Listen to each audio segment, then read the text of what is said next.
What's going on, everybody? Jack here, another episode of The Big and Bold. Today we are talking about the game between Michigan and Ohio State. By my count, this is the 117th meeting between these two programs.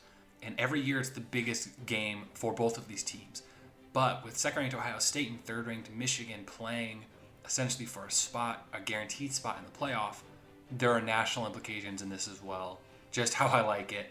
I like high stakes in this, not just for a Big Ten title, but for a playoff. And I think that both of these teams believe that they have a shot at a national championship. I'm going to break down the statistics, I'm going to break down the schedules, and I'm going to get into the number one thing that scares me for Michigan. And I'm going to talk about how Michigan wins, how Michigan loses, kind of keys to victory for both teams, really. But thank you for listening. Please like and subscribe if you haven't already. I really appreciate it. And let's get right down to the nitty-gritty of this matchup as we break down some important aspects for both of these teams that can give us a clue about who's going to win this game and how they're going to win it. But I want to start with the statistics, so stick with me here because this isn't every stat in the book, but these are the big ones that matter in my opinion for this game. Looking at Ohio State, we all know what they are, and they're an incredible passing team. Ohio State is the 8th ranked team in terms of total offense in the country. They also have the 2nd ranked scoring offense, 2nd ranked red zone offense, and 17th for passing offense, which doesn't sound as flashy, but Michigan's outside the top 50. And they're also 15th nationally for third downs on offense. So those are all stats that Ohio State has over Michigan. And the thing I'll point out with their defense, their new defensive coordinator from Oklahoma State, Jim Knowles, has really turned this defensive around in a big way from last year's defense for Ohio State. The most significant thing for me is turnover margin for this team. And it's not that Ohio State has had some turnovers this year, but their defense has gotten a lot of turnovers, more turnovers than Michigan's defense has. So that is a key stat when you're looking at Ohio State, is the number of turnovers that they've been able to create, 10th nationally for turnover margin. But you go over to Michigan, and Michigan has a long list of key stats thus far this season that lead me to believe that they can be competitive with Ohio State. They have the 4th ranked rushing offense. As we know, they're one of the best running teams in all of college football. They're 3rd for time of possession. Michigan dominates time of possession as a team. They're number 1 in the country for converting 4th downs on offense. But the real star here for Michigan is their defense. They're the number 1 team in terms of total defense and the 2nd ranked team for scoring defense, so yards and then points allowed to opposing offenses. They're also the number 1 team in the country for the lowest number of red zone attempts given up to opposing offenses. So very few drives have gotten into the red zone for offenses going up against Michigan. They're 3rd for allowing the 3rd lowest number of first downs to offenses. And something for the team that's significant is that they're 6th for fewest penalties. So Michigan is not a very heavily penalized team. So you look at all these stats, right? And that doesn't dictate the game. But what this all means is that Ohio State is a fantastic passing offense with a much improved defense. Michigan is a phenomenal running offense, run-based offense, with one of the best defenses in the country. Both are well-balanced teams. Michigan can throw the ball, but how well? And Ohio State can run the ball, but how well? So you look at how these two teams are built, and they're very opposing styles, because I understand that Ohio State's a big favorite here. They're the home team. This is a huge revenge game for them. But what we're looking at in this is how can Michigan win this football game? And their style of ball can really hurt Ohio State. We saw that last year when Michigan played Ohio State. And we've seen it with Ohio State this season. That hard-nosed running game, tough physical defense really hinders Ohio State's plan. You look at the schedules that these two teams have played, and I want to go into this now. They have 6 shared opponents: Maryland, Indiana, Penn State, Iowa, Michigan State, and Rutgers. So a pretty long list there. Over half of their season has been against shared opponents. Now, Ohio State, larger margin of victory in those 6 games than Michigan. When you subtract all the points that those 6 teams scored against Ohio State and Michigan and add up all the points that's left that Michigan and Ohio State have scored, you have a plus 122 point margin there for Michigan and a plus 178 for Ohio State. It's a 57 point difference in Ohio State's favor. So Ohio State has been the more dominant team against shared opponents than Michigan. I think Ohio State fans would also point out that they have a better non-conference win against Notre Dame. Now, Michigan's non-conference schedule is not good because you look at UConn, Hawaii, Colorado State, very soft non-conference schedule. But Michigan's win over UConn does look better, with UConn beating Boston College, beating a top 25 Liberty. UConn is not a terrible team. But that win over Notre Dame for Ohio State is still a better win, but it was a difficult win. It was one that Ohio State really struggled in that game. I'm going to talk about that more in a second. Because you look at Notre Dame, they ended up losing to Marshall. They lost to Stanford. They only beat Navy by 3 points. Not a good Notre Dame team whatsoever, especially at the start of the year. But again, Ohio State in those 6 shared games has been more dominant than Michigan. But here's a caveat to that. 3 games this year, in the fourth quarter, Ohio State has been tied or losing in the fourth quarter. Penn State, Notre Dame, and Northwestern. Michigan destroyed Penn State from start to finish. Ohio State was losing to Penn State in the fourth. Offensive explosion at the end of the game pulled Ohio State ahead. Tied up with Notre Dame, at one point losing that game. In the fourth quarter, very close matchup.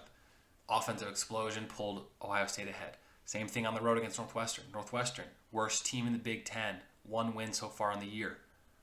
But rain, a bit of inclement weather, made that a 7-7 ball game in the fourth quarter. But again, 14 points in the fourth pulled Ohio State ahead. So we've seen the elements affect Ohio State against Northwestern, and that more methodical, run-based offensive approach for Penn State and Notre Dame with tough defense really hindered the Ohio State offense. And had any of those teams been able to put up more points offensively and run the ball better and play more consistent defense over all 4 quarters, Ohio State loses one of those games. But those things didn't happen. So then the question becomes, can Michigan do that? And granted, for Michigan, they've had a lot of slow starts this year, and they can't do that against Ohio State. But in the second half of Michigan's last 6 games, they've outscored opponents 129 points to 17. Michigan is a phenomenal second half team. Some people will point out their struggles against Illinois, but Illinois is a very different team than Ohio State. Illinois plays like Michigan does. And Michigan had a lot of injuries against Illinois. Their style of ball can hurt Ohio State.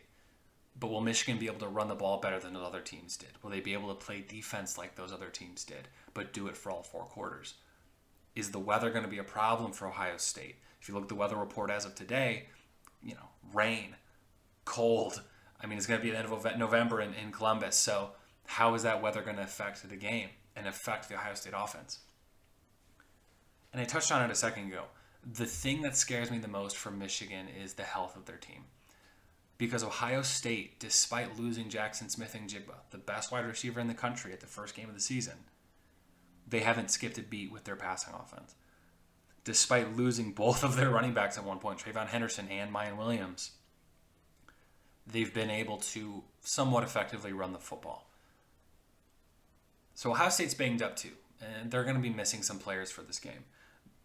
Michigan can't afford that going on the road and playing a team like Ohio State. I do believe Blake Corum and Donovan Edwards are going to play. Both of Michigan's running backs. That's the heart of their offense. They know that they need to be on the field for Michigan to win this game. And Blake Corum, a Heisman candidate himself, is going up against C.J. Stroud, essentially. He knows, Michigan knows it, they need him to run the ball well in this game. He needs to have a sort of Heisman moment against Ohio State if they're going to win. And Donovan Edwards, Blake Corum's not going to be able to carry the ball 30 times with his knee injury. So Donovan Edwards, despite dealing with ankle injuries early in the season, a hand injury, he's going to have to step up too and take carries as well and be a threat in the passing game. Luke Schoonmaker at tight end, he hasn't played because of injury. He's JJ's probably second favorite target behind Ronnie Bell. They need him to play to have a chance in the passing game. Mike Morris, their best edge rusher, who's to say if he's going to be out there? Michigan needs to get healthy. If they're not healthy for this game, they're not going to win. And then as for kind of the eye test of this, a lot of people have made note of the fact that Michigan's passing game is underdeveloped, which is true. I will say, specifically with the deep passing, if Michigan has to throw the ball deep in this game a lot, they're going to lose. That's not how Michigan plays. That's not how they win. What Michigan's going to try to do is, and what they've done most of the year, is lean on you over the course of the entire football game. They're going to run. And by the time the fourth quarter rolls around, you're not going to be able to stop it. Defensively, they're trying to put you in obvious passing situations so that they can pin their ears back and get after the quarterback. And as we know, C.J. Stroud does not handle pressure well. You throw a little bit of rain into the mix, that could be a win for Michigan. Although historically, when Michigan and Ohio State are both in the top 10, the home team wins usually every time. But with that in mind, the keys to victory for the Wolverines in this game are going to be, number one, they can't settle for field goals like they have over the course of the season. Jake Moody's an incredible kicker. That's a big edge for Michigan. But if they settle for field goals like they did against Michigan State, like they did against Illinois, they're not going to win this game because Ohio State can score too many points too quickly. Second thing, they need long, drawn-out drives on offense. They want to take as much time off the clock as possible because Ohio State can score as quickly as they can. So what they want to do is they need to take a lead and they need to bleed the clock out. But they have to maintain drives. And a sort of sub-goal or key to victory for that is their play-action passing is going to need to step up. That's something they haven't done very often. And they also haven't run a whole lot of trick plays. I think that both of those things are going to come out to help move the ball down the field when a couple times so far this season, like against Illinois, drives have stalled. They're going to have to rely on JJ's legs. They're going to have to rely on play-action passing and consistently running the football in order to beat Ohio State. Third thing is they have to get pressure on C.J. Stroud, another obvious one. Stroud does not do well against pressure. Michigan can create that, but they're going to have to do it consistently to affect their passing game, and I think they're going to need a little bit of luck with the weather to win this as well. But as you can see, there's a lot that can go right for Michigan, or that needs to go right at least for them to win. But those things can happen. They happened last year. They can happen again this year. As for Ohio State, we all kind of know what they're going to be trying to do. We know that they're going to be throwing the football. Their offense is such a potent passing attack that even if Michigan has a 14-point lead in the fourth quarter, they can't dial it back because Ohio State can score in an instant. So those are big keys to victory for the Wolverines. Let me know in the comments what your score prediction is and how you think the Wolverines win this game. What have I missed? Is there something I'm not looking at that can help give us an idea of how this game is going to play out? But ultimately, regardless of what we think will happen, the beauty of it is that it will happen. And unfortunately, we're in the last game of the season, but good for Michigan because bare minimum, they get a Rose Bowl at 11-1, or they're back in the playoff with a chance at a national title. So it's incredible the 2-year stretch that Michigan has been on. Really, nobody saw this coming after 2019, 2020, the way Michigan lost to Ohio State in 2018. But here we are. If you ask me, obviously it's safe money to bet on Ohio State, but I do like Michigan's chances. I don't know if I would say they're going to win, but I do think that they have a very good chance of winning because when I look at how these two teams match up, what Michigan does is what Ohio State does poorly. So with that said, again, thank you for listening. Please like and subscribe if you haven't already. Hopefully after this weekend, we'll be talking about how Michigan won this game and just how far they could go in terms of competing for that national championship. But again, thank you for listening, and go Blue.